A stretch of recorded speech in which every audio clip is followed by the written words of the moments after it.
Anthony Albanese took a decision today that genuinely marks him as a different leader to his predecessor Bill Short, one who's willing to take on the ugly elements of the union movement rather than being held hostage by them. He's moved to boot John Setka out of the Labor Party after the latest outrage by the Victorian boss of the CFM-MEU.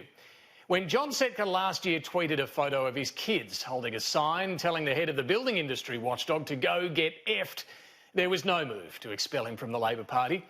When he stormed out of the Labor Party conference last year, describing newly awarded Life member Kevin Rudd as a maggot, there was no move to expel him from the party. But the new leader, Anthony Albanese, has no tolerance for the bloke and isn't as worried as his predecessor about upsetting the CFM-MEU.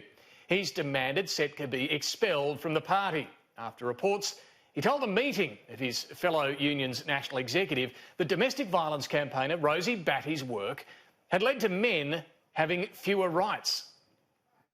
John Setka does not belong in our party because of the views that he holds.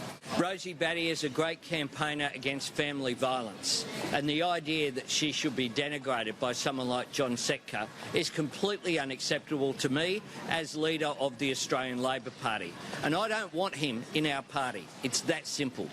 Now, it might have taken Anthony Albanese a day or two longer than it should have to reach this position, but he got there.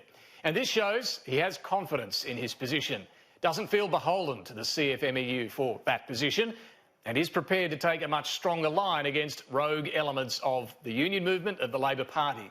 Not that the Prime Minister was about to applaud the Labor leader for kicking out one union leader. They can root out one Labor thug in the union movement, but there's plenty more where John Setka came from. Because the CFM-MEU is one of the most litigated against and charged unions in the country. Their charge sheet is longer than your arm, and John Setka is just one of many. And it's a reasonable point. Anthony Albanese has now set the bar for what is and isn't acceptable as a member of the ALP.